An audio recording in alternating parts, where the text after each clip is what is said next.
The simplest way to build a world is to plan your chain of events before starting your story.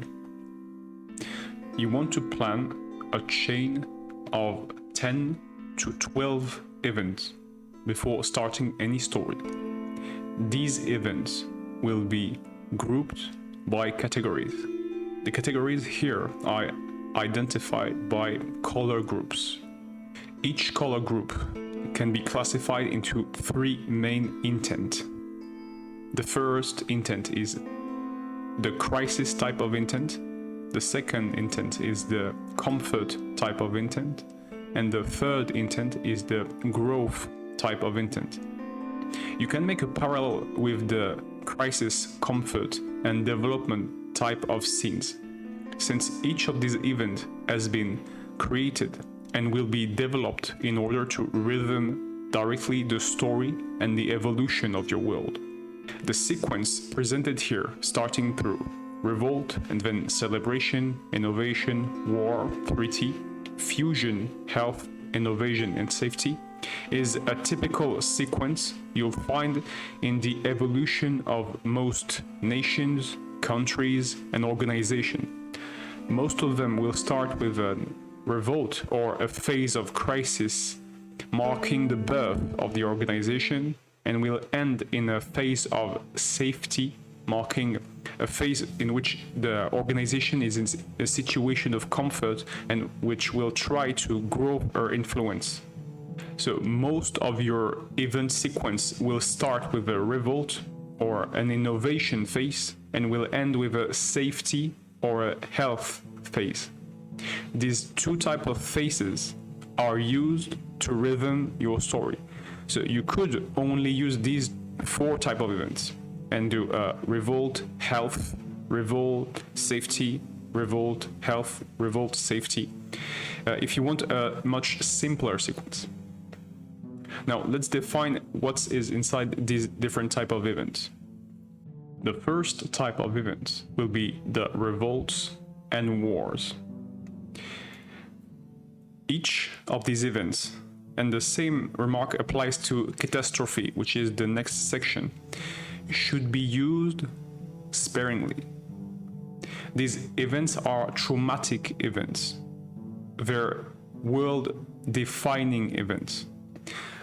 Not only will they kill a large amount of your population, a large amount of your characters, but they should also serve as a rhythm-defining type of events, more than the comfort events.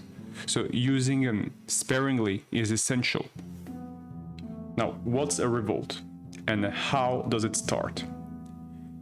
The origins of revolt are in asymmetry, and most of the time an unjustified asymmetry. A group, a fraction of your population, will want a form of evolution. This evolution will lead to a form of conflict, which can be qualified as a war if the scale is large enough.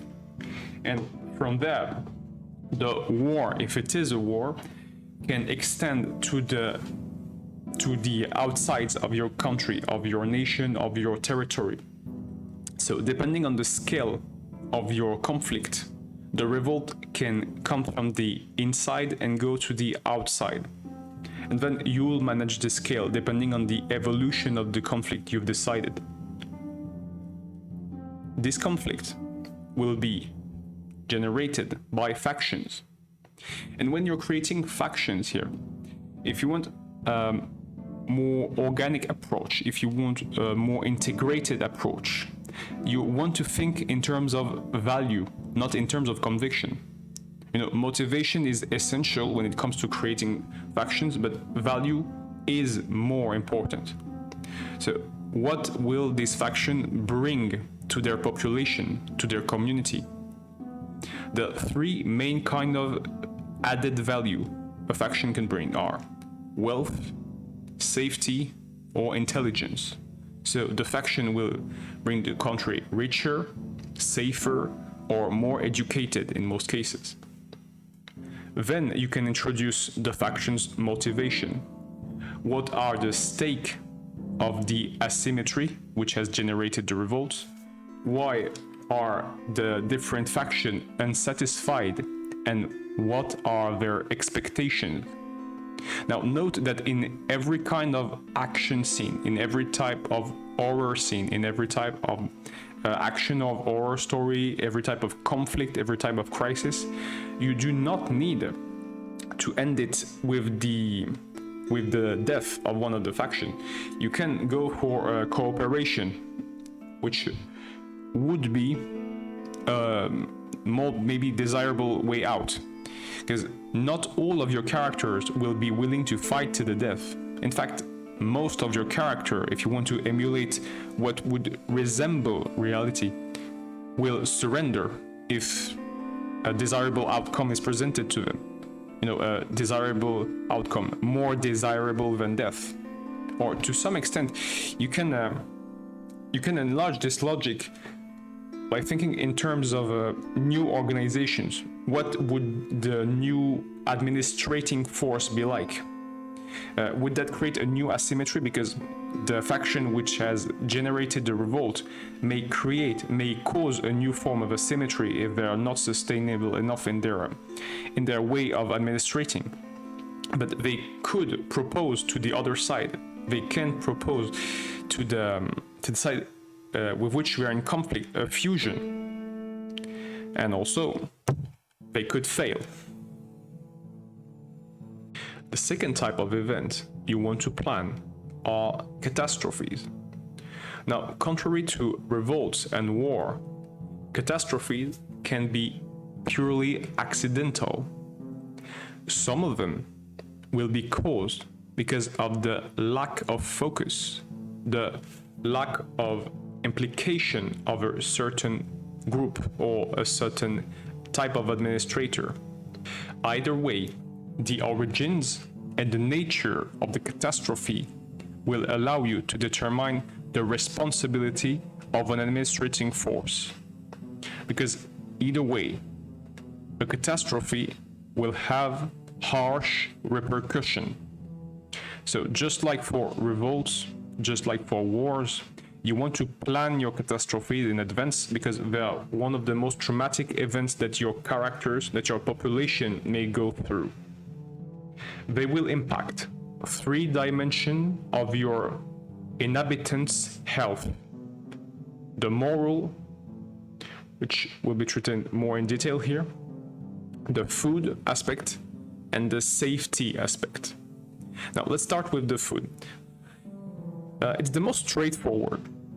A catastrophe will have an impact on the environment, on the surroundings of a specific settlement, on the surroundings of a specific wild zone. It will affect the quality of water, the quality of the land, the scarcity of the food resources and its quality, since it affects the earth itself. Now, for the safety variable, a catastrophe will impact the structure of your settlements, the structure of your cities, metropolises, village, whichever the scales. A catastrophe is supposed, because it should have an impact on your story, is supposed to break the structure of your settlement, to break the structure of your intelligent group. It can have a stark impact on animals as well, and you may want to develop this dimension if it's the type of story you're writing.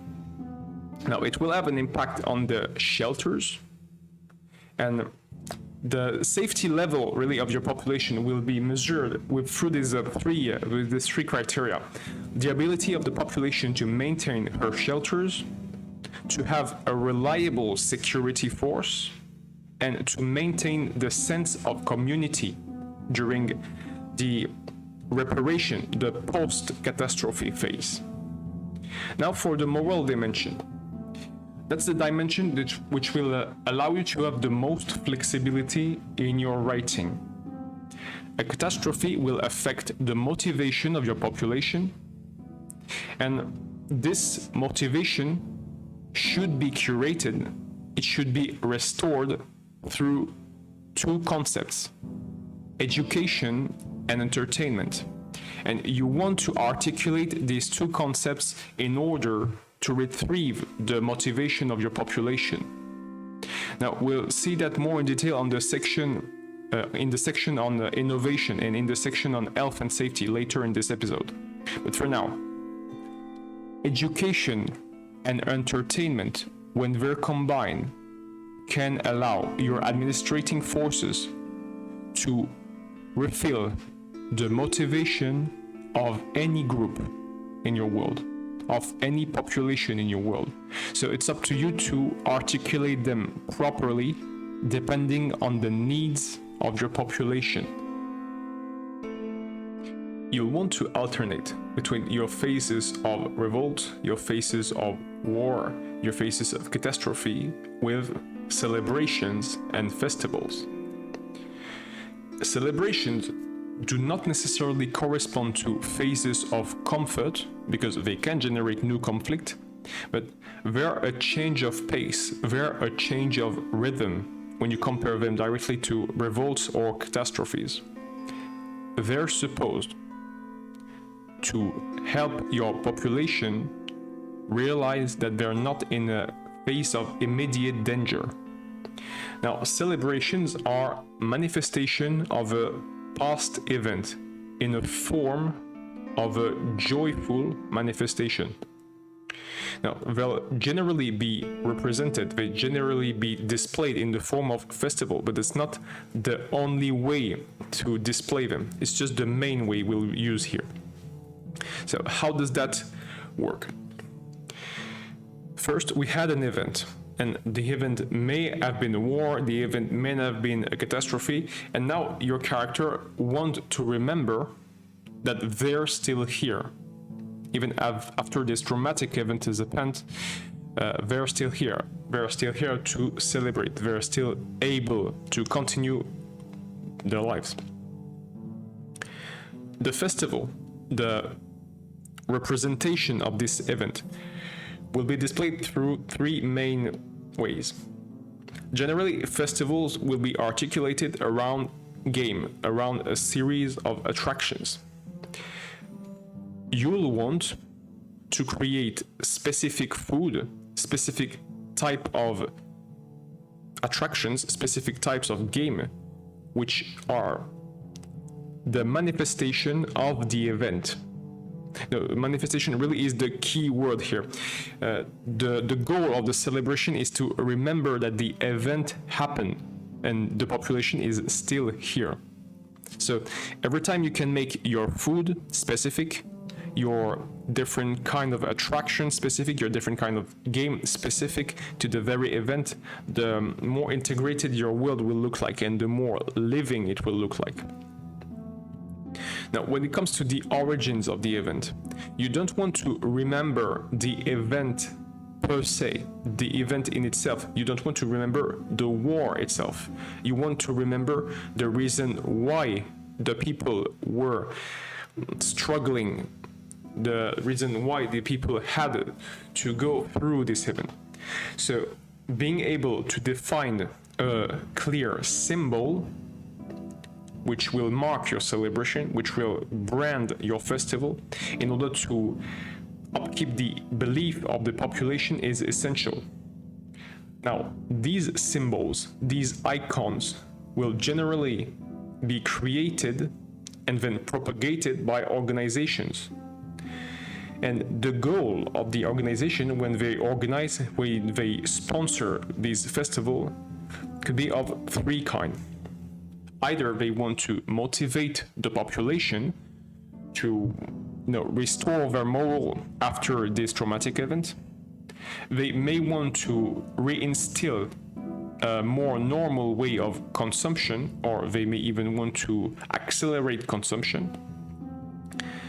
Or, and that's the third and maybe the most important form of motivation, they want to reaffirm the identity of a group, of a faction, of themselves, the organization, which may be the new administrating force, which will be after the war, after the revolt, after the catastrophe. They may be the organization who took responsibility for the lack of action that the precedent organization has put through. If there was a default, if every time there's a new need, a new group is able to take responsibility for finding a solution. That's really the most important part of all this episode. Every time there's a new need, a new organization is able to take responsibility for fulfilling this need. The fourth type of event, the financial type of event, really shouldn't be a category of its own, because any kind of event will have financial consequences, any kind of event will have economic consequences. But if we have to limit it to the perception of what financial mean here, it's the fulfillment of a need. And we'll have three types of needs to fulfill here. A need for more ease, a need for more simplicity, and a need for more aesthetics. Now, how can you translate that in your world? Well, in terms of consumption, it's quite straightforward to understand what ease and simplicity mean. In terms of consumption, it's all in a matter of ergonomics. Every time you can establish a proper web of information, a proper web of energy, a proper web of transportation, you give yourself the ability to let money fluctuate more easily. So the moment the information, the money, and the resources in general have the ability to fluctuate more easily, the velocity of money augments. And then it creates or it catalyzes needs, which can turn, once the population has attained a certain level of wealth, into wants, which then will affect the perception of what the resources needed and wanted are. There's a direct impact on the evolution of professions, and that will be developed in more detail in the section of innovation, the next section. But for now, if we consider the impact in terms of ease, simplicity, and aesthetics, we want to consider two dimensions: the restructuration dimension and the cost dimension. Restructuration and cost are separated here, because restructuration is not only a matter of money, and costs are not necessarily a matter of innovation. It can be just a matter of upkeep. Now, in terms of restructuration, we want to consider two dimensions: a restructuration in terms of techniques and of tools. So both of them will cost money, but that's not the most essential resource here. The most essential resource here will be motivation. The deciding instances, the executives, the operators will need to have the proper level of mental flexibility in order to adapt themselves to the new techniques and tools. It's why motivation is more important than money here, because most professional, most organizations will generally at the state have the right amount of money, but they'll need the motivation to adapt themselves to the new techniques and tools. So in terms of financial capabilities, it can translate into getting new personnel, but motivation really is the most important factor here. Now, in terms of costs, new innovation brings new safety regulation, because new technologies generally bring new safety issues. It also generates new tax opportunities for new administration. But really try to think of it in terms of ease, simplicity here, because that's the most important. We're putting, and by we here, I mean the new administration is putting new taxes because they want to affect behavior in a manner in which the companies, the corporation, the organization will turn the life of their population into an easier, simpler life. Your taxes, if you have to place them, should serve to make the life of the population easier or simpler. It should, in most cases, entice the companies to act in a certain behavior. And again, this behavior should be turned to economy and ergonomy. Finally, when it comes to the perception of the value of resources, the general equation is this: scarcity and substitution. When a profession evolves, when a procedure evolves, when the technique evolves, when the tool evolves, you want to be able to find substitution material. Again, the motivation here is still ease and simplicity, but now we're adding aesthetics. Why add aesthetics? Because when it comes to substitution of material, when it comes to creating new material, creating new products, we want to be able to market that product more easily. We want to be able to sell that product more easily. So the third dimension, aesthetics, is essential.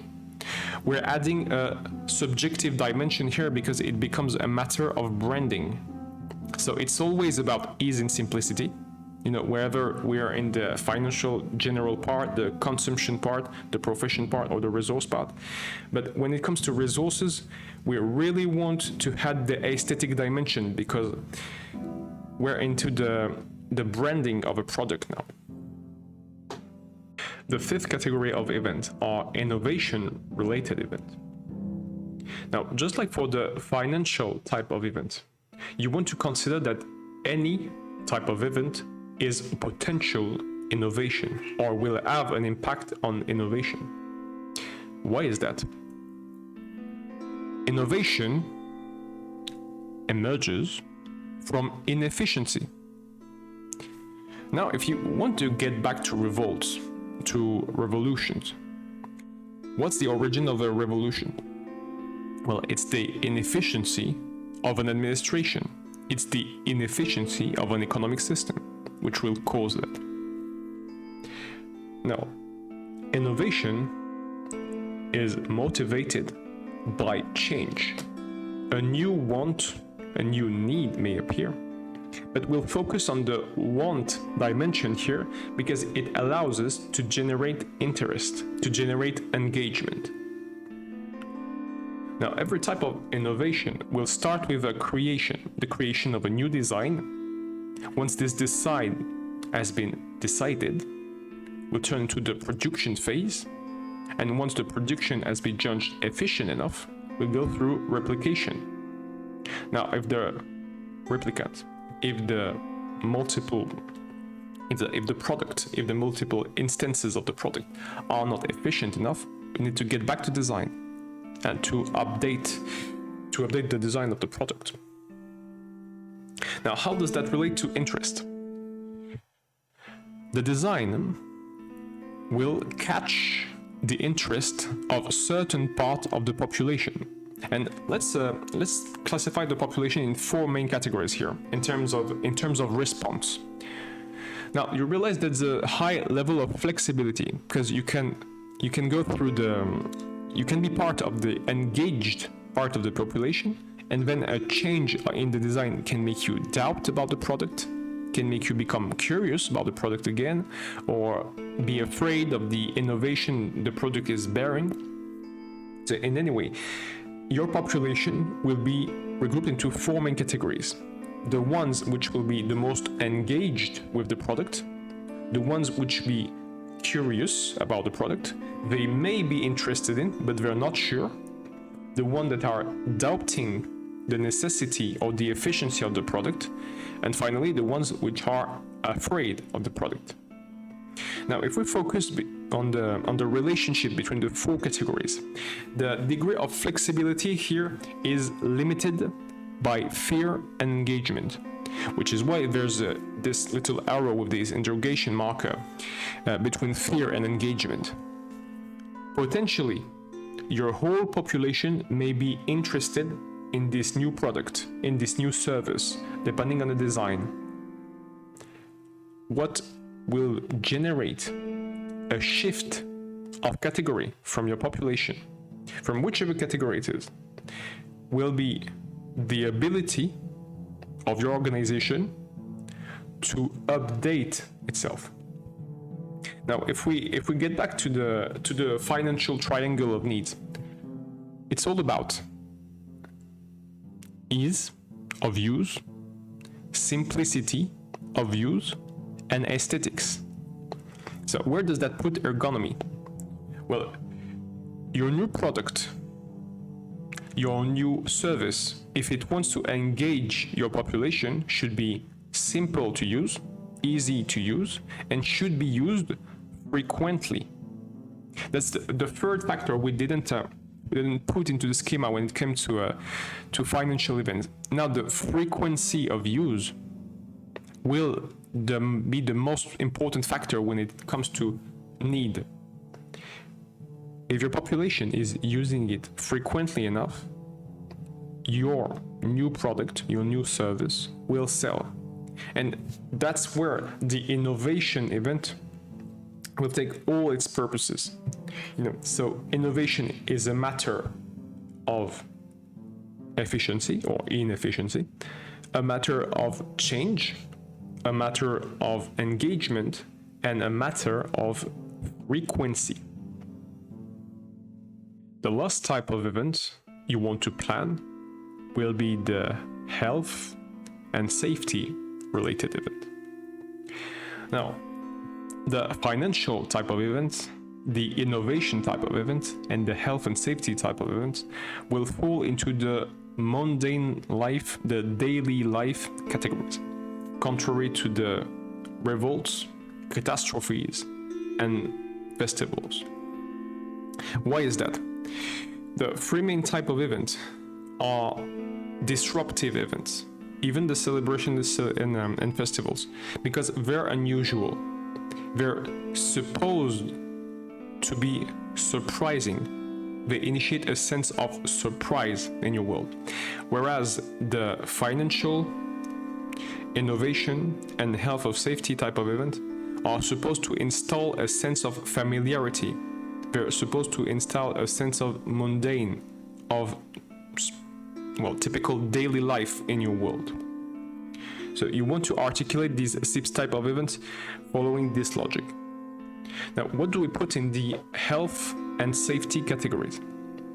Well, the first common trait of both health and safety is that you want to place three main crises in your world, and this crisis may be revolt, they can be wars, they can be catastrophe, they can be biological hazard or geological hazard of every sort, which will impact the health and safety of your populations.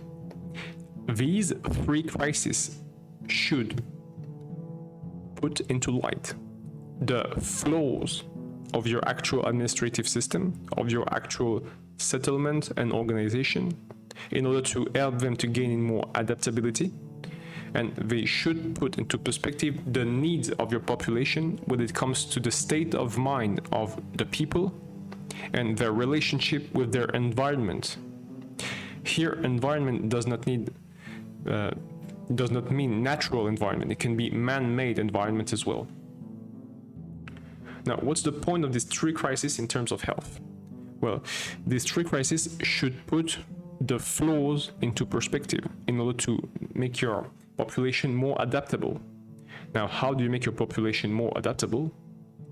Through education, through the teaching of new habits. And these new habits will fall into three main categories. It's all about questioning the criteria, questioning the definitions, and questioning the procedures and processes. The ability of your typical population to be able to question why a decision is made, how is it made, under which time constraints, and with which outcomes, will allow your population as a whole to grow. Remember, we're trying to balance education and entertainment to maximize our results. Once new habits have been established and are upkept, this should provoke a change in behavior. We're aiming for sustainability. Since our 6 crises, 3 health crises and 3 safety crises, are meant to make our population more adaptable, we want to cultivate a spirit of sustainability, a means of resilience, and a great satisfaction in order to make the process more durable.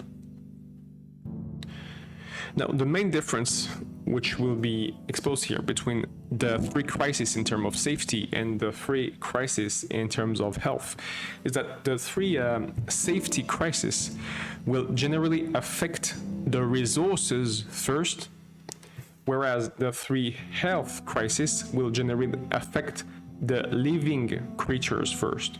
So the health crisis will have directly an impact on the living things, on your population, on the inhabitants of your world, whereas the safety type of crisis will have more of an impact on the structures, on the settlement, on the lack of resources.